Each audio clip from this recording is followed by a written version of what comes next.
Welcome to the channel, guys. My name is Alex. I'm with Drift HQ. Today I'll be showing you how to install the dual caliper brackets for the E90 335. Over here we're going to have the SLG dual caliper bracket for 335 along with the hardware. With this kit it's going to be a GP 320 caliper. It's a Wilwood.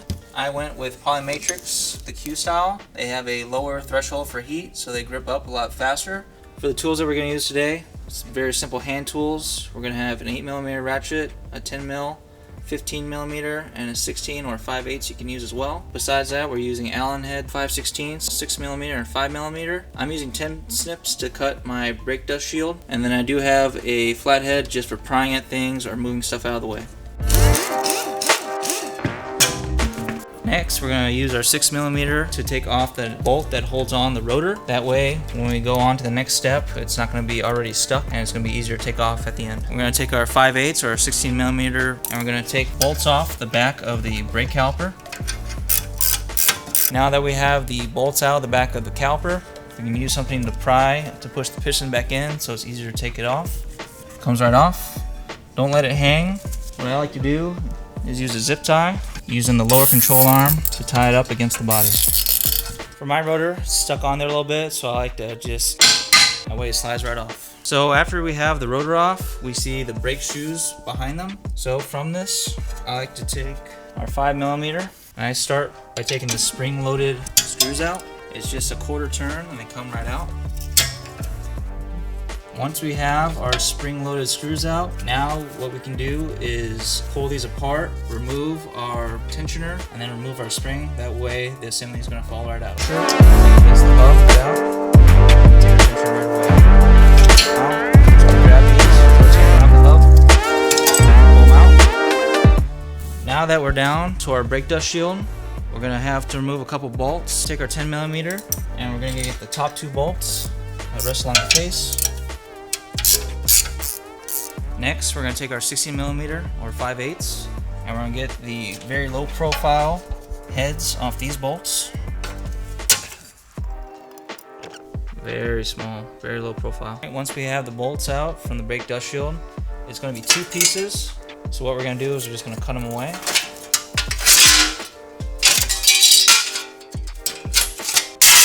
Alright, now that we have our brake dust shield out of the way, there's only one more thing to take off from the stock component. We're going to take our 5mm Allen and we're going to take off the retention plate that holds on our parking brake cable. It should simply pull out, or you can push it from the front if you need to with a screwdriver. Now that we have all the stock components out of the way, we can go ahead and install our dual caliper bracket. We're going to go ahead and take that, slide it where the plate for where the brake shoe is mounted, and it's going to slide right into place. I like to start with the top bolt. It's going to be an 8mm. Now that we have our 8mm to line us up, we're going to take our 10mm hex heads and start them in the front. Using their holes, we're going to take our 5/16 socket head. It's going to slip right where our parking brake cable went through. So from the back. Now that we have everything hand tight, we're going to tighten everything down with our wrenches. And with the back bolt, I'm going to take our 5/16 Allen head. I've got it on a ratchet, but you can use a simple hand tool if you want to. Now that you can see our dual caliper brackets installed, we've tightened down our hardware. What we're going to start to do is assemble our brake package back on.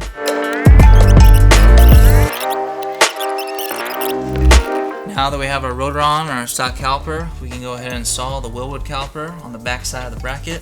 It's just going to slide right in place, and then we can attach our hardware. Alright, now that we have our Wilwood set in place, we're going to go ahead and tighten up the bolts, and then we're going to install our two brake pads.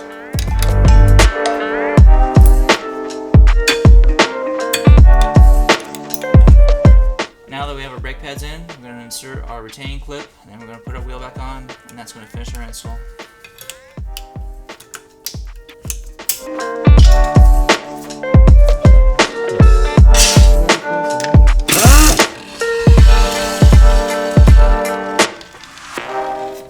Alright, that's going to finish the install of our dual caliper brackets for the E90 335. These brackets can be found on our website, drifthq.com. If you have any questions, reach out to us at info@drifthq.com. My name is Alex. Thanks for joining us.